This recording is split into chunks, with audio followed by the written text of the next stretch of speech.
Hello friends. നമ്മൾ ചൂട് കാലത്ത് രക്ഷിക്കണ ഒരു എന്താണോ എ സി അല്ലെങ്കിൽ എയർ കണ്ടീഷൻ എന്ന് പറയുന്നത്. എന്നാൽ നമ്മൾ എ സി എങ്ങനെയാണ് തണുപ്പിക്കുന്നത് ഈ റൂമിനെ?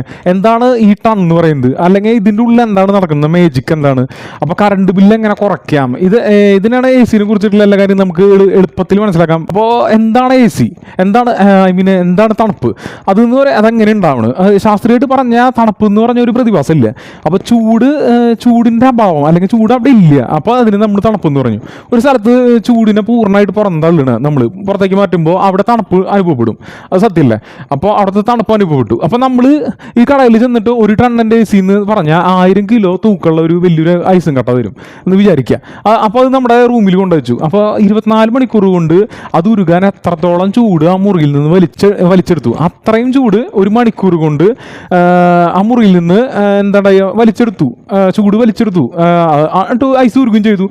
ഒരു ടൺ എ സി നമ്മൾ പറയുന്നു 1.5 എന്ന് പറഞ്ഞിട്ടുണ്ടെങ്കിൽ അത് അത്രയും ചൂട് വലിച്ചെടുക്കും. പിന്നെ എന്താണ് റെഫ്രിജറൻറ്റ് ഗ്യാസ്?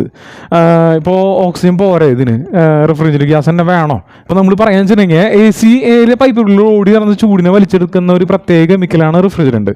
അപ്പോൾ നിങ്ങൾ കേട്ടിട്ടുണ്ടാവും R134A, അല്ലെങ്കിൽ പുതിയ എ സി വെച്ചിട്ടുണ്ടെങ്കിൽ R32.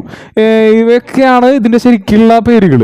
അപ്പോൾ പലർക്കും തോന്നാം ഇതിന് പകരം നമുക്ക് ഓക്സിജൻ ഉപയോഗിച്ചില്ലെങ്കിൽ ഹൈഡ്രജൻ ഉപയോഗിച്ചുകൂടെ എന്ന്. അപ്പോൾ നമ്മൾ ഓക്സിജൻ ഇപ്പോൾ നമ്മൾ കാലഘട്ടത്തിൽ എടുക്കുകയെന്ന് വെച്ചിട്ടുണ്ടെങ്കിൽ ഒരു എ സിയിലെ ഗ്യാസിൻ്റെ പ്രധാന സ്വഭാവം എന്ന് പറയുന്നത് അത് വളരെ കുറഞ്ഞ താപനിലയിൽ തിളച്ച് മറിയണം. അപ്പോൾ നമ്മൾ ഉദാഹരണത്തിന് R32 അതിന് ഗ്യാസിൻ്റെ തിളനില അല്ലെങ്കിൽ ബോയിലിംഗ് പോയിന്റ് എന്ന് പറയുന്നത് 51.7 ഡിഗ്രിയാണ്. നമ്മുടെ വീട്ടിലത്തെ അല്ലെങ്കിൽ പാലക്കാടത്തൊക്കെ 42 ഡിഗ്രി ഒക്കെ കയറില്ലേ ഇപ്പോൾ. അതായത് നമ്മുടെ അന്തരീക്ഷ താപനിലയിലെ ചൂടിൻ്റെ ഇടയിൽ ഇത് കിടന്ന് തിളച്ച് വാതകവും. എന്നാൽ നമ്മൾ ഓക്സിജൻ എടുത്തു നോക്കിയാൽ ഓക്സിജൻ ദ്രാവകം വെച്ചിട്ടുണ്ടെങ്കിൽ ഒരു 183 ഡിഗ്രി സെൻറ്റിഗ്രേഡ് വേണം. അപ്പോൾ കഠിനമായ തണുപ്പിലും പ്രഷറും ഇതിന് വേണം. ഇത് എ സിയിൽ നടക്കില്ല. അപ്പോൾ ഈ ഓക്സിജൻ എടുക്കാൻ വെച്ചാൽ പെട്ടെന്ന് തീ പിടിക്കുന്ന ഒരു വാതകമാണ്. അപ്പോൾ ഹൈഡ്രജൻ അതിൻ്റെ പ്രശ്നം, ഇതിൻ്റെ പ്രശ്നം അങ്ങനെയൊക്കെ ഉണ്ടാവും. അപ്പോൾ നമുക്ക് ബോയിലിംഗ് പോയിന്റ് കുറഞ്ഞുള്ളത് മനസ്സിലായില്ലേ? അപ്പോൾ നമ്മൾ ഈ ഗ്യാസ് തരുന്ന കമ്പനികൾ ആ സിലിണ്ടർ ആ കുറ്റിയിലിരിക്കുമ്പോൾ സാധാരണ അന്തരീക്ഷ താപനിലയിൽ അത് തണുത്തിരിക്കില്ല ആ കുറ്റിയുടെ ഉള്ളിൽ. അപ്പോൾ അത് വൻ പ്രഷറിൽ അടച്ചു വെച്ചിരിക്കുകയാണ്. അപ്പോൾ അത് നമ്മുടെ LPG പോലെ തന്നെ. പക്ഷേ ഇത് തുറന്നിട്ടുണ്ടെങ്കിൽ നമ്മുടെ എക്സ്പാൻഷൻ വാൽവിൻ്റെ പോലെ പെട്ടെന്ന് റിലീസ് ചെയ്യുമ്പോൾ ഹൈ പ്രഷറിൽ നിന്ന് കുറഞ്ഞ പ്രഷറിലേക്ക് ഒരു തണുപ്പുണ്ടാവും. അത് ഈ ഓക്സിജൻ സിലിണ്ടറായാലും LPGയിലും ഇത് തന്നെ നടക്കുക. പിന്നെ നമ്മൾ റെഫ്രിജറേഷൻ സൈക്കിൾ അല്ലെങ്കിൽ കംപ്രസർ. അപ്പോൾ നമുക്ക് നോക്കാം റെഫ്രിജറേഷൻ സൈക്കിളും കംപ്രസറിൻ്റെ ഇതിലുള്ള പ്ലേയും അത് എന്താ ചെയ്യണമെന്ന് വെച്ചിട്ടുണ്ടെങ്കിൽ എ സി വർക്ക് ചെയ്യുന്ന സമയത്ത് പ്രധാനമായിട്ട് 4 ഘട്ടങ്ങളിലൂടെയാണ്, 4 സ്റ്റേജസാണ് ഇതിനുള്ളത്.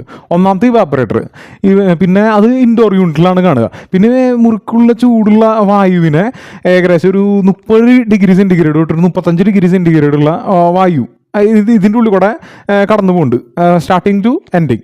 അപ്പോൾ ഇതിലേക്ക് ഒരു ഫാൻ, അപ്പോൾ ഈ ഫാൻ അടിച്ചിട്ട് വലിക്കുമ്പോൾ അപ്പോൾ ഉള്ളിലത്തെ ചൂടൊക്കെ ഈ കോയിലിൻ്റെ ഉള്ളിൽ കൂടെ തട്ടിയിട്ട് നമുക്ക് ലിക്വിഡ് സ്റ്റേജിലുള്ള ഗ്യാസിനെ ചൂട് മുഴുവൻ വലിച്ചെടുത്തിട്ട് അതിൽ കൂടെ പാസ് ചെയ്യുകയും ചെയ്യും. അപ്പോൾ ചൂട് വലിച്ചെടുക്കുമ്പോൾ ഈ ലിക്വിഡ് തിളച്ച് വാതകമായിട്ട് മാറും, വേപ്പറായിട്ട് മാറും. പിന്നെ ഇവാപ്പറേറ്ററിൻ്റെ തുടക്കത്തിൽ താപനില സ്റ്റാർട്ടിങ്ങിൽ ഒരു 5 ഡിഗ്രി ആണെങ്കിൽ അത് ചൂടൊക്കെ ചൂടൊക്കെ വലിച്ചെടുത്ത് പൈപ്പിൻ്റെ ഒടുവിലെത്തില്ലേ എൻഡിങ്ങിലെത്തുമ്പോൾ അതിൻ്റെ ചൂട് എന്ന് പറയുമ്പോൾ ഒരു 10 ഡിഗ്രി സെൻറ്റിഗ്രേഡ് അല്ലെങ്കിൽ 12 ഡിഗ്രി സെൻറ്റിഗ്രേഡ് ഒക്കെ മാറും. ലോ പ്രഷർ വാതകമായിട്ട് മാറിയിട്ടുണ്ടാവും ഇത്. പിന്നെ അപ്പോൾ മുറിയിൽ എന്താണ് നല്ലൊരു തണുപ്പുണ്ടാവും. പിന്നെ കംപ്രസർ നമ്മളെടുത്തു. അപ്പോൾ ചൂട് വലിച്ചെടുത്ത് ഈ ലോ പ്രഷറുള്ള വാതകത്തിനെ കംപ്രസർ ശക്തമായിട്ട് കംപ്രസ് ചെയ്യുന്നു. അപ്പോൾ ഇതിൻ്റെ അപ്പോൾ നമ്മൾ വിചാരിക്കും കംപ്രസ് ചെയ്യല്ലേ. അപ്പോൾ എനിക്കുള്ള ഡൗട്ടായിരുന്നു, ഒരു ചെറിയൊരു മിനി മോട്ടറിൻ്റെ ഒരു സെൻട്രിഫ്യൂഗൽ പമ്പ് വെച്ചിട്ട് ഗ്യാസിന് വെറുതെ ഒന്ന് പമ്പ് ചെയ്താൽ പോരെ. പക്ഷേ അത് പറ്റില്ല. അപ്പോൾ എന്തിനാണ് കംപ്രസർ എന്ന് പറഞ്ഞാൽ വെറും പമ്പ് ചെയ്യൽ അല്ലെങ്കിൽ മാത്രമല്ല, ഗ്യാസിനെ സർക്കുലേറ്റ് ചെയ്യല മാത്രമല്ല ചെയ്യുന്നത്. പക്ഷേ ഇതിൻ്റെ ഒരു പ്രഷർ കൂട്ടില്ല അത് നമ്മുടെ എങ്ങനെ ചെയ്യാൻ വെച്ചാൽ. അല്ലെങ്കിൽ പ്രഷർ കൂടിയില്ലെങ്കിൽ മാത്രമല്ല ഗ്യാസിൻ്റെ ചൂട് നമുക്ക് പുറത്തേക്ക് കളയാൻ പറ്റും. പിന്നെ നമുക്ക് വേറൊരു സംശയം വരിക വെച്ചിട്ടുണ്ടെങ്കിൽ കംപ്രസറിന് പകരം ഒരു തീപ്പെട്ടി വെച്ചില്ലെങ്കിൽ ഹീറ്റിംഗ് ഓയിൽ വെച്ചിട്ട് ചൂടാക്കി നിൽക്കുക. അപ്പോൾ അത് മാത്രം പോരാ. കാരണം എന്താണെന്ന് വെച്ചിട്ടുണ്ടെങ്കിൽ ഇവിടെ നമുക്ക് ആവശ്യത്തിലേക്ക് ചൂട് കിട്ടുമ്പോൾ മാത്രമല്ല ലക്ഷ്യം, ചൂടിൻ്റെ മോളിക്കുലർ പ്രഷർ അത് കൂട്ടുകയാണ് ചെയ്യേണ്ടത്. പ്രഷർ കൂട്ടിയാലേ നമുക്ക് ഗ്യാസിനെ പിന്നീട് ദ്രാവകമാക്കാൻ അല്ലെ കണ്ടൻസ് ചെയ്ത് നമുക്ക് അങ്ങനെ പറ്റുള്ളൂ, ചെയ്യാൻ പറ്റുള്ളൂ. ഇപ്പോൾ എൻ്റെ വീട്ടിലാണെന്നുണ്ടെങ്കിൽ വോൾട്ടാസിൻ്റെ AC. അപ്പോൾ സാധാരണ വീട്ടുകളിലെ AC-യിലൊക്കെ നമ്മൾ ഉപയോഗിക്കുന്നത് റോട്ടറി കംപ്രസറാണ്. അപ്പോൾ അതാണ് നമ്മളിവിടെ ഉപയോഗിക്കുന്നത്. ഇപ്പോൾ നമ്മൾ ഒരു മാളിലേക്ക് പോയി, ലുലു മാൾ, ആ മാളിലേക്ക് പോയി വെച്ചിട്ടുണ്ടെങ്കിൽ ഒരു ഫാക്ടറിയിലേക്ക് പോയിട്ടുണ്ടെങ്കിൽ സ്ക്രോൾഡ് അല്ലെങ്കിൽ സ്ക്രൂ കംപ്രസറാണ് അല്ലെങ്കിൽ സെൻട്രിഫ്യൂഗൽ കംപ്രസറാണ് നമ്മൾ ഉപയോഗിക്കുക. കംപ്രസർ അമർത്തുമ്പോൾ എന്താണ്ടാവുന്നത് വെച്ചിട്ടുണ്ടെങ്കിൽ സിലിണ്ടറല്ലേ, അതിൻ്റെ പിസ്റ്റണാണ് അത് അമർത്തുമ്പോൾ അല്ലെങ്കിൽ സ്ക്രൂളിലാണെന്ന് വെച്ചിട്ടുണ്ടെങ്കിൽ ചുറ്റുമ്പോൾ ആ ഗ്യാസിൻ്റെ പ്രഷർ ഏതാണ്ട് ഒരു 250 മുതലൊരു 400 PSI വരെ ഉയരും താപനില. അപ്പോൾ ഏകദേശം ഒരു 60 ഡിഗ്രി സെൻറ്റിഗ്രേഡ് ടു 80 ഡിഗ്രി വരെ സെൻറ്റിഗ്രേഡ് അത്രയും ഹോട്ടായിരിക്കും ഇതിൻ്റെ ഔട്ട് വരിക. പിന്നെ നമ്മൾ കണ്ടൻസർ യൂണിറ്റ് എടുക്കുക, ഔട്ട്ഡോർ യൂണിറ്റ് ഇട്ടാൽ ഇതിൽ ശക്തമായിട്ടുള്ള ഒരു ചൂട് ഗ്യാസ് പുറത്തേക്ക് ഔട്ട്ഡോർ യൂണിറ്റിലെ കോയിലിലേക്ക് എത്തുന്നു. അപ്പോൾ അവിടെയുള്ള ഫാൻ ഉണ്ടല്ലോ, അതിൻ്റെ വലിയ ഫാൻ ഉണ്ട്. അപ്പോൾ ഫാന് ഈ പുറത്തുള്ള വായു ഉപയോഗിച്ചിട്ട് ഈ കോയിലിനെ തണുപ്പിക്കുന്നു. ഈ കോയിലുള്ള ചൂട് അന്തരീക്ഷത്തിലേക്ക് പോകുമ്പോൾ ഉയർന്ന പ്രഷറിലുള്ള ഈ ഗ്യാസിൻ്റെ ചൂട് മാറി വീണ്ടും ദ്രാവകമാകുന്നു, ഹൈ പ്രഷർ ലിക്വിഡ് ആകുന്നു. ഈ ഒരു മാറ്റം ഉണ്ടാവണം. പിന്നെ നമ്മൾ എക്സ്പാൻഷൻ വാൽവ് എടുക്കുകയെന്ന് വെച്ചിട്ടുണ്ടെങ്കിൽ എക്സ്പാൻഷൻ വാൽവ് എന്ന് പറഞ്ഞിട്ടുണ്ടെങ്കിൽ കണ്ടൻസറിൽ നിന്ന് വരുന്ന ഒരു ഹൈ പ്രഷർ ലിക്വിഡ് അത് നേരത്തെ ഒരു പൈപ്പിൻ്റെ ഉള്ളിൽ കൂടെ കാപ്പിലറി ട്യൂബ് അല്ലെങ്കിൽ എക്സ്പാൻഷൻ വാൽവിലൂടെ കടന്നു പോകുമ്പോൾ പെട്ടെന്ന് വീതി കുറഞ്ഞ സ്ഥലത്തേക്ക് പോകുമ്പോൾ ഗ്യാസിൻ്റെ പ്രഷർ എന്താ ഉണ്ടാവുക, അതിൻ്റെ പ്രഷർ വൻതോതിൽ താഴ്ന്നു. അപ്പോൾ സക്ഷനിൽ, അപ്പോൾ കംപ്രസറിൻ്റെ സക്ഷനിൽ, അപ്പോൾ സക്ഷൻ പ്രഷർ എന്ന് പറയുമ്പോൾ 110 മുതൽ ഒരു 150 PSI വരെയാണ് താഴ്ന്നു. അപ്പോൾ പ്രഷർ പെട്ടെന്ന് കുറയുമ്പോൾ താപനിലയും ഏകദേശം ഒരു 2 ഡിഗ്രി തൊട്ടിട്ട് 5 ഡിഗ്രി വരെ അതിശക്തമായിട്ട് തണുക്കുന്നു, ലിക്വിഡായിട്ട് മാറുന്നു. ഇപ്പോൾ ഇവാപ്പറേറ്ററിലേക്ക് വീണ്ടും പോകുന്നു. ഈ സൈക്കിള് പിന്നും തുടരുന്നു, സ്റ്റാർട്ടിങ് ടു എൻഡിങ്. പിന്നെ എക്സ്പാൻഷൻ വാൽവ് എന്ന് വെച്ചിട്ടുണ്ടെങ്കിൽ പണ്ട് നമ്മൾ ഉപയോഗിക്കേണ്ടിരുന്നത് എന്തായിരുന്നു, കാപ്പിലറി ട്യൂബ്. ഇപ്പോൾ എക്സ്പാൻഷൻ വാൽവ് PCB ഒക്കെ വെച്ചിട്ട് എക്സ്പാൻഷൻ വാൽവ് തുറക്കുക അടയ്ക്കുക അങ്ങനെ ചെയ്യണത് കൊണ്ട് ഇപ്പോഴത്തെ AC സിസ്റ്റങ്ങളിൽ ഇട്ടാം. അപ്പോൾ എന്താ ഉണ്ടാവണത്, ഇപ്പോഴത്തെ AC സിസ്റ്റങ്ങളിൽ അങ്ങനെ ഉണ്ടാവണമെന്ന് ഉണ്ടാവണത് കൊണ്ട് നമുക്ക് കറണ്ട് ബില്ലും കുറയ്ക്കാൻ പറ്റും. ഏകദേശം ആ റൂമിൽ എത്ര ടെമ്പറേച്ചർ വേണമെന്ന് ഈ എക്സ്പാൻഷൻ വാൽവിൻ്റെ PCB തീരുമാനിക്കും. എന്തിനാണ് വാക്കമിങ് ചെയ്യുന്നത്, വാക്കം എയറിനൊക്കെ വലിച്ചെടുക്കുന്നത്. AC ഇൻസ്റ്റാൾ ചെയ്യുമ്പോൾ പൈപ്പുകളിൽ സാധാരണയായിട്ട് വായു ഉണ്ടാവും അല്ലെങ്കിൽ ഈർപ്പം മോയ്സ്ചർ ഉണ്ടാവും. അപ്പോൾ ഇത് കളയാൻ നമ്മൾ പ്രത്യേക ഒരു വാക്കം പമ്പ് ഉപയോഗിച്ചിട്ട് വായുവിനെ വലിച്ചെടുക്കുന്നതിനാണ് നമ്മൾ വാക്കമിങ് എന്ന് പറയുന്നത്. അപ്പോൾ ഇതൊരു കൃത്യമായിട്ട് പറയാൻ വെച്ചാൽ ഒരു 500 മൈക്രോൺസിന് താഴെ എത്തുന്നത് വരെ നമ്മളിത് ചെയ്തുകൊണ്ടേയിരിക്കണം. പിന്നെ വാക്കം ചെയ്തില്ലെങ്കിൽ എന്താ ഉണ്ടാവുമെന്ന് വെച്ചിട്ടുണ്ടെങ്കിൽ ഇതിൻ്റെ ഉള്ളിൽ പൈപ്പിൻ്റെ ഉള്ളിൽ ഈർപ്പുണ്ടാവുമല്ലോ, അല്ലെങ്കിൽ കംപ്രസറിൽ. അപ്പോൾ ഈ കംപ്രസറിൻ്റെ ഉള്ളിലുള്ള ഓയിൽ കലർന്നിട്ട് ഇതൊരു ആസിഡായിട്ട് മാറും. അപ്പോൾ കംപ്രസർ എന്താ ഉണ്ടാവുക, പതുക്കെ അതിൻ്റെ എഫിഷ്യൻസി കുറഞ്ഞാൽ അത് കത്തിപ്പോവുക കരിഞ്ഞു പോവുകയൊക്കെ ചെയ്യും. അപ്പോൾ കൂടാണ്ട് ഇതിന് തണുപ്പ് കൃത്യമായിട്ട് നമുക്ക് കിട്ടില്ല. പിന്നെ കോപ്പർ പൈപ്പിങ്ങും ബ്രേസിങ് എന്താണെന്ന് വെച്ചിട്ടുണ്ടെങ്കിൽ എന്തുകൊണ്ടാണ് AC-കൾ നമ്മൾ ഇരുമ്പിൻ്റെ കോയിൽ, വില കുറവല്ലേ, ഇരുമ്പിൻ്റെ കോയിൽ അല്ലെങ്കിൽ GI ഗാൽവനൈസ്ഡ് അയൺ, അതിൽ സിങ്ക് കോട്ടഡ് ആയിരിക്കും. എന്താ ഉപയോഗിക്കുന്നതെന്ന് വെച്ചിട്ടുണ്ടെങ്കിൽ ഇരുമ്പ് പൈപ്പുകളിൽ ഈർപ്പം തട്ടുമ്പോൾ പെട്ടെന്ന് അത് തുരുമ്പിടിക്കും. ഇരുമ്പ് വെച്ചിട്ടുണ്ടെങ്കിൽ പെട്ടെന്ന് അത് തുരുമ്പിടിക്കണം. പിന്നെ ഗാൽവനൈസ്ഡ് അയൺ എന്ന് വെച്ചിട്ടുണ്ടെങ്കിൽ സിങ്കുള്ളതുകൊണ്ട് അത് മാത്രമല്ല പൈപ്പുകളിൽ ഒരു കെമിക്കൽ ഗ്യാസുകളായിട്ട് പ്രവർത്തിച്ചിട്ട്, അതായത് നമ്മുടെ റെഫ്രിജറൻ്റായിട്ട് പ്രവർത്തിച്ചിട്ട് ലീക്കാവാൻ സാധ്യതയുണ്ട്. അപ്പോൾ പിന്നെ അലുമിനിയത്തിൻ്റെ കോയിലുണ്ട്, പക്ഷേ അലുമിനിയത്തെക്കാൾ ഏറ്റവും നല്ലത് ഇരട്ടി പറയാൻ വെച്ചിട്ടുണ്ടെങ്കിൽ ഇരട്ടി കോപ്പറാണ്. കോപ്പർ പൈപ്പിലാണ് ഏറ്റവും നല്ലത്.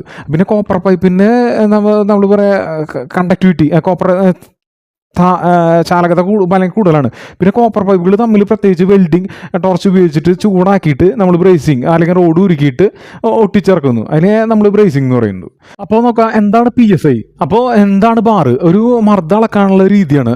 നമ്മളൊരു കടലാസിൻ്റെ നീളം സെൻറ്റിമീറ്ററിൽ അല്ലെങ്കിൽ മീറ്ററിൽ അളക്കുന്നതിനെക്കാട്ട് പോലെ ഈ ഗ്യാസിൻ്റെ വായുവിൻ്റെ മർദ്ദം അളക്കാൻ അല്ലെങ്കിൽ പ്രഷർ അളക്കാൻ ഉപയോഗിക്കുന്ന 2 അളവുകളാണ് PSI ബാറും. അപ്പോൾ PSI എന്ന് പറഞ്ഞാൽ പൗണ്ട് പെർ സ്ക്വയർ ഇഞ്ച്. അതായത് ഒരു ചതുരശ്ര ഇഞ്ചിൽ സ്ഥലത്ത് എത്ര പൗണ്ട് ഭാരം കംപ്രസ് അമരുന്നു എന്ന് നമുക്ക് മനസ്സിലാക്കാൻ പറ്റും. അതിനാണ് നമ്മൾ PSI എന്ന് പറയുന്നത്. അപ്പോൾ നമ്മുടെ നാട്ടിൽ ടയറിലായാലും AC-യിലായാലും പ്രഷർ നോക്കാൻ ഏറ്റവും കൂടുതൽ ഉപയോഗിക്കുന്ന അളവാണിത്. പിന്നെ ബാർ എന്ന് വെച്ചാൽ ഒരു നിശ്ചിത സ്ഥലത്ത് ഒരു അന്തരീക്ഷം ചെലുത്തുന്ന ഒരു സാധാരണ മർദ്ദത്തെ അറ്റ്മോസ്ഫിയറിക് പ്രഷർ ാണ് നമ്മൾ 1 ബാർ അല്ലെങ്കിൽ ഒരു 1 ബാർ എന്ന് പറയുക, 1 ബാർ. അപ്പോൾ ബാറും PSI തമ്മിലുള്ള ബന്ധം എന്ന് വെച്ചിട്ടുണ്ടെങ്കിൽ 1 ബാർ എന്ന് പറഞ്ഞിട്ടുണ്ടെങ്കിൽ ഏതാണ്ട് ഒരു 14.5 PSI ആണ്. ഉദാഹരണത്തിന് 10 ബാർ എന്ന് പറഞ്ഞാൽ 145 PSI വരും. പിന്നെ നമ്മൾ എ സിയിൽ PSI അല്ലെങ്കിൽ ഗ്യാസ് ഫില്ല് ചെയ്യണം നമ്മുടെ AC-യിൽ വരാം. അപ്പോൾ നമുക്ക് കാറിൽ വെച്ചിട്ടുണ്ടെങ്കിൽ 32 PSI അടിക്കുമ്പോൾ ഒരു AC അതിനേക്കാൾ ഉയർന്ന എത്ര മടങ്ങാണ് നമ്മൾ ഇരട്ടിയാണ് നമ്മൾ പ്രഷർ ഗ്യാസിലാണത് ഓടുന്നത് നമുക്ക് മനസ്സിലാക്കാൻ പറ്റും. സൈക്കിളിൻ്റെ ട്യൂബായാലും പിന്നെ സൈക്കിളിൻ്റെ ട്യൂബായാലും കാറിൻ്റെ ട്യൂബായാലും ഏകദേശം ഒരു 35 PSI-യിൽ രണ്ടും നടക്കുന്നുണ്ട്. വലുപ്പത്തിലും നല്ല കാര്യം, നമ്മുടെ ട്യൂബിൻ്റെ വലുപ്പത്തിലും നല്ല കാര്യം. പിന്നെ നമ്മുടെ പിന്നെ സെക്ഷൻ പ്രഷർ, റണ്ണിങ് പ്രഷർ എന്ന് പറയുമ്പോൾ ഇത് നമ്മൾ ഉപയോഗിക്കുന്ന AC-യിൽ ഗ്യാസ് ഏതാണോ അതിനനുസരിച്ച് മാറിക്കൊണ്ടിരിക്കും. അപ്പോൾ നമ്മൾ R32 എടുക്കാൻ വെച്ചിട്ടുണ്ടെങ്കിൽ AC ഓടുമ്പോൾ ഒരു 110 PSI തൊട്ട് ഒരു 150 PSI വരെ നമ്മൾ പ്രഷർ ഉണ്ടാക്കണം. ഇതാണ് ഏറ്റവും പുതിയ AC-കളിൽ വരുന്നത്. പിന്നെ R410 ഗ്യാസ് എടുക്കാൻ വെച്ചിട്ടുണ്ടെങ്കിൽ ഇതിനും ഏതാണ്ട് ഒരു 120 മുതൽ 150 PSI ഗ്യാസ് വേണം. പിന്നെ R22 എടുക്കാൻ വെച്ചിട്ടുണ്ടെങ്കിൽ പഴയ AC-യിൽ എടുക്കാൻ വെച്ചിട്ടുണ്ടെങ്കിൽ അതൊരു 60 തൊട്ട് 70 PSI വരെ മതിയാവും. പിന്നെ അവർക്ക് നമ്മൾ മെയിനായിട്ട് എന്താ വേണ്ടതെന്ന് വെച്ചാൽ AC ഓഫ് ചെയ്ത് വെച്ചിരിക്കുമ്പോൾ പൈപ്പിൻ്റെ ഉള്ള പ്രഷർ എന്ന് പറയുന്നത് ഇതിലും വളരെ കൂടുതലായിരിക്കും. ഒരു ഏകദേശം ഒരു 250 PSI വരെ ഉണ്ടാവും. അതുകൊണ്ടാണ് നമ്മൾ AC ഓൺ ചെയ്ത് വെച്ചാൽ മാത്രമേ നമുക്ക് കൃത്യമായിട്ട് റണ്ണിങ് പ്രഷർ നോക്കി ഗ്യാസ് ഫില്ല് ചെയ്യാൻ പറ്റുള്ളൂ. അല്ലെങ്കിൽ പിന്നൊരു ഡൗട്ട് തോന്നാം, പൈപ്പിൻ്റെ നീളം കൂട്ടിയ പ്രഷർ കൂട്ടണമെന്നൊരു ഡൗട്ട് തോന്നാം. പക്ഷേ ഇൻഡോർ യൂണിറ്റിലും ഔട്ട്ഡോർ യൂണിറ്റിലും തമ്മിലുള്ള പൈപ്പിൻ്റെ നീളം കൂട്ടിയാൽ എന്താ സംഭവിക്കുക? അപ്പോൾ പ്രഷർ കൂട്ടണോ? വേണ്ട. പൈപ്പിൻ്റെ നീളം എന്ന് വെച്ചിട്ട് നമ്മൾ ഗ്യാസിൻ്റെ പ്രഷർ PSI കൂട്ടേണ്ട ആവശ്യമില്ല. AC റണ്ണ് ചെയ്യുമ്പോൾ ഗ്യാസ് എന്ന് പറഞ്ഞാൽ 130 അല്ലെങ്കിൽ 140 PSI-ലാണ് ആ റേഞ്ചിലാണ് നിൽക്കേണ്ടത് നമ്മുടെ AC റൺ ചെയ്യുമ്പോൾ. പക്ഷേ ഗ്യാസിൻ്റെ അളവ് എന്ന് പറയുന്നത് കൂട്ടണം. കമ്പനി AC തരുമ്പോൾ അതിൽ സാധാരണ ഒരു 3 മീറ്റർ അല്ലെങ്കിൽ 5 മീറ്റർ പൈപ്പിന് ആവശ്യമുള്ള ഗ്യാസ് മാത്രമേ നിറച്ചിട്ടുണ്ടാവുള്ളൂ. അപ്പോൾ ഒരു കാറിൻ്റെ ട്യൂബിൻ്റെ നീളം കൂട്ടിയാൽ അതിൽ കൂടുതൽ വായു കൊള്ളുമല്ലോ. അപ്പോൾ അതുപോലെ AC-യിലെ പൈപ്പിൻ്റെ നീളം ഉദാഹരണത്തിന് ഒരു 10 മീറ്ററിലേക്ക് കൂട്ടുകയാണെങ്കിൽ ആ പൈപ്പിനുള്ള സ്ഥലം കൂടും. 10 മീറ്റർ കൂട്ടിയ പൈപ്പിൻ്റെ സ്ഥലം കൂടും. പിന്നെ അധിക ഗ്യാസ് അഡീഷണൽ ചാർജ് ഗ്യാസ് എന്തുകൊണ്ട് നമുക്ക് ഉപയോഗിക്കേണ്ടി വരുന്നത്? പൈപ്പിൻ്റെ നീളം കൂടുമ്പോൾ നമ്മൾ കൂടുതൽ ഗ്യാസ് AC-യിലേക്ക് അധികമായിട്ട് നിറയ്ക്കണം. സാധാരണ ഓരോ അധിക മീറ്ററിനും ഒരു 15 മുതൽ 20 ഗ്രാം വരെ നമ്മൾ ഗ്യാസ് കൂടുതൽ അതിലേക്ക് കൊടുക്കേണ്ടി വരും. പിന്നെ പ്രഷർ PSI പഴയതുപോലെ തന്നെ നിലനിർത്താൻ വേണ്ടിയിട്ടാണ് നമ്മളിങ്ങനെ ചെയ്യുന്നത്. അപ്പോൾ ഈ അധിക ഗ്യാസ് നൽകുന്നത് നീളം കൂട്ടിയിട്ടും അല്ലെങ്കിൽ ഗ്യാസിൻ്റെ കൂട്ടിയിട്ടില്ലെങ്കിൽ AC-യുടെ തണുപ്പ് കുറയും. നമ്മൾ ഓസോൺ പാളി അല്ലെങ്കിൽ പുതിയ ഗ്യാസ് അപ്പോൾ എടുക്കാൻ വെച്ചിട്ടുണ്ടെങ്കിൽ ഭൂമിക്ക് മുകളിൽ ഒരു ഓസോൺ പാളി അല്ലെങ്കിൽ O3 ഉണ്ട്. അത് എന്ന് വെച്ചിട്ടുണ്ടെങ്കിൽ സൂര്യൻ്റെ അൾട്രാവയലറ്റ് രശ്മിയില്ലേ, അത് നമ്മളെ രക്ഷിക്കാൻ വേണ്ടിയിട്ട് ഒരു കൊടയര പോലെ നിൽക്കുന്നത് അത് നമ്മൾ പഠിച്ചിട്ടുണ്ട് പണ്ട്. അപ്പോൾ ഓസോൺ എന്നാൽ ഒരു 3 ഓക്സിജനാണ്. 3 ഓക്സിജൻ കൂടി ചേർന്നാണ്. ഇതിന് ട്രിപ്പിൾ ബോണ്ടല്ല, മറിച്ച് ഒരു സിംഗിൾ ബോണ്ട് ഡബിൾ ബോണ്ടുകളും വെച്ച് കൂടി ചേർന്ന ഒരു റെസൊണൻസ് സ്ട്രക്ചറാണ് ഇതിനുള്ളത്. പിന്നെ പഴയ AC-ലാന്ന് വെച്ചിട്ടുണ്ടെങ്കിൽ നമ്മൾ ഉപയോഗിക്കുന്ന R22 ആ ഗ്യാസിൽ ക്ലോറിൻ ഉള്ളതുകൊണ്ട് ഓസോൺ പാളിക്ക് ഹോൾസ് ഉണ്ടാക്കുന്നു. ഇത് പരിസ്ഥിതിക്ക് ഭയങ്കര പ്രശ്നം ഉണ്ടാക്കുന്നുണ്ട്. പിന്നെ ഇത് ആഗോളതാപനത്തിന് കാരണമാവുന്നു, ചൂട് കൂടുന്നു, ഇതൊക്കെ പ്രശ്നങ്ങൾ കാരണം ഉണ്ടാവാം. അപ്പോൾ എന്നാലും നമ്മൾ പുതിയ AC എടുക്കുകയെന്ന് വെച്ചിട്ടുണ്ടെങ്കിൽ R32 ഗ്യാസിന് ഓസോൺ പാളിനെ നശിപ്പിക്കാനുള്ള ശേഷി അല്ലെങ്കിൽ ഓസോൺ ഡിപ്ലീഷൻ പൊട്ടൻഷ്യൽ അത് കുറവായിരിക്കും, അത് 0 ആയിരിക്കും. അതായത് ODP 0 ആയിരിക്കും. പക്ഷേ അതുകൊണ്ട് നമുക്ക് പരിസ്ഥിതിക്ക് യാതൊരു പ്രശ്നമില്ല. അതുകൊണ്ട് നമുക്ക് AC ധൈര്യമായിട്ട് യൂസ് ചെയ്യാം. സാധാരണ AC അല്ല പിന്നെ VS ഇൻവെർട്ടർ AC കറണ്ട് ബില്ലിൻ്റെ കണക്ക് നമ്മൾ എടുക്കാൻ വെച്ചാൽ നമ്മുടെ കേരളത്തിൽ വരുന്നത് 230 വോൾട്ട് V ആണ്. അപ്പോൾ AC ആൾട്ടർനേറ്റീവ് കറണ്ടാണ്. ഇപ്പോൾ വോൾട്ടേജ് ആണ്. അപ്പോൾ ഒരു ടണ്ണ് AC എടുക്കുമ്പോൾ സാധാരണ ACയും ഇൻവെർട്ടർ ACയും തമ്മിലുള്ള വ്യത്യാസം എന്താണെന്ന് വെച്ചിട്ടുണ്ടെങ്കിൽ സാധാരണ AC അല്ലെങ്കിൽ ഫിക്സ്ഡ് സ്പീഡിലായിരിക്കും ഇത് കറങ്ങുക. അതായത് കംപ്രസർ ഒരു വേഗതയിൽ അത് ഓടുന്നു. പിന്നെ മുറി തണുക്കുമ്പോൾ കംപ്രസർ ഓഫാവും. പിന്നെ വീണ്ടും ചൂടാകുമ്പോൾ ഫുൾ പവറിൽ ഓണാകും. ഇങ്ങനെ ഓണാകുമ്പോൾ വൻതോതിൽ സ്റ്റാർട്ടിങ് കറണ്ട് എടുക്കും. അപ്പോൾ ഇത് ഏതാണ്ട് ഒരു 1000 വാട്ട്സ് മുതൽ ഒരു 1100 വാട്ട്സ് വരെ ഇതിൻ്റെ പവർ എടുക്കും. പിന്നെ ഇതിൻ്റെ ആംബിയർ എന്ന് പറയുമ്പോൾ കറണ്ട് എന്ന് പറയുന്നത് 4.5 തൊട്ടിട്ട് 5 ആംബിയർ വരെ ആയിരിക്കും. അതുകൊണ്ട് ഇതിൻ്റെ കറണ്ട് ബില്ല് കൂടുതലായിരിക്കും. പിന്നെ നമ്മൾ ഇൻവെർട്ടർ AC എടുക്കുകയെന്ന് വെച്ചാൽ ഇൻവെർട്ടർ AC അപ്പോൾ ഇതിൽ വരുന്ന 230 വോൾട്ട് എ സി കറണ്ടിനെ എ സിയിലുള്ള PCB അല്ലെങ്കിൽ PCB സർക്യൂട്ട് ആദ്യം ഡയറക്റ്റ് കറണ്ട് ആക്കി മാറ്റി. അതിനുശേഷം ഈ DC കറണ്ടിൻ്റെ ഫ്രീക്വൻസി വ്യത്യാസപ്പെടുത്തിയിട്ട് കംപ്രസറിൻ്റെ BLDC ബ്രഷ്ലെസ് DC മോട്ടർ, അത് നമ്മുടെ മിനി മോട്ടറൊക്കെ ഇപ്പോൾ അങ്ങനെ വർക്ക് ചെയ്യുന്നുണ്ട്. ഒരു പെർമനൻറ്റ് കാന്തണ്ടാവും. അപ്പോൾ സ്പീഡ് കൃത്യമായിട്ട് നിയന്ത്രിച്ചിട്ട് മുറിയിൽ ആളില്ലാത്തപ്പോൾ തണുപ്പ് കൂടുമ്പോഴോ അല്ലെങ്കിൽ കംപ്രസർ ഓഫ് ആകില്ല. അപ്പോൾ പകരം അതിൻ്റെ സ്പീഡ് വളരെ കുറയ്ക്കും, പതുക്കെ വർക്ക് ചെയ്യും. അതുകൊണ്ടാണ് ഇതിൻ്റെ പവർ ഒരു 300 വാട്ട്സ് തൊട്ട് 1000 വാട്ട്സ് വരെ ആ ലോഡിനനുസരിച്ച് മാറിക്കൊണ്ടിരിക്കും. പിന്നെ ആംബിയർ എന്ന് പറഞ്ഞാൽ 1.5 ആംബിയർ ഉള്ളൂ. അപ്പോൾ ഇതൊക്കെ കാരണം വീട്ടിലെ കറണ്ട് ബില്ല് നന്നായിട്ട് കുറയും. ഇൻവെർട്ടർ AC അതിന് സാധിക്കും. നമ്മുടെ വീട്ടിലത്തെ ഇൻവെർട്ടർ പോലെയാണ്. നമ്മുടെ വീട്ടിലത്തെ ഇൻവെർട്ടർ എന്ന് വെച്ചിട്ടുണ്ടെങ്കിൽ ആ ബാറ്ററിയിൽ നിന്നുള്ള DC വോൾട്ടേജ് AC ആക്കണ് സ്റ്റോർ ചെയ്തിട്ട്. ഇൻവെർട്ടർ സിസ്റ്റം ഇതിൻ്റെ ഓപ്പോസിറ്റ് ഇതിൽ ചെയ്യണം. ഇത് MCB വയ്ക്കണം, മിനിച്ചർ സർക്യൂട്ട് ബ്രേക്കർ. അപ്പോൾ നമ്മുടെ AC-യിലെ കംപ്രസർ അല്ലെങ്കിൽ വലിയ വലിയ മോട്ടറുകൾക്ക് എപ്പോഴും നമ്മൾ C കർവ് MCB ആണ് ഉപയോഗിക്കേണ്ടത്. അപ്പോൾ ഒരു ടൺ AC-ക്ക് ഒരു 10 ആമ്പ് അല്ലെങ്കിൽ ഒരു 16 ആമ്പ് C കർവ് MCB മതി. അപ്പോൾ എന്താണ് ഈ കർവുകൾ നമുക്ക് നോക്കിയാൽ വെച്ചിട്ടുണ്ടെങ്കിൽ B കർവ് ഉണ്ട്. B കർവ് MCB എന്ന് വെച്ചിട്ടുണ്ടെങ്കിൽ ഇതിൽ ഒരു നിശ്ചിത പരിധി, അതായത് 3 മുതൽ 5 ഇരട്ടി കറണ്ട് വന്നാൽ ഇത് പെട്ടെന്ന് ട്രിപ്പാവും. ഇത് നമ്മുടെ സാധാരണ വീട്ടുകളിലെ ലൈറ്റുകൾ അല്ലെങ്കിൽ കമ്പ്യൂട്ടറുകൾ അതിനൊക്കെ നമ്മൾ ഇത് യൂസ് ചെയ്തു. പിന്നെ C കർവ് MCB എന്ന് വെച്ചിട്ടുണ്ടെങ്കിൽ ഇത് ഒരു 5 മുതൽ 10 ഇരട്ടി കറണ്ട് വരുമ്പോൾ പെട്ടെന്ന് ട്രിപ്പാവും.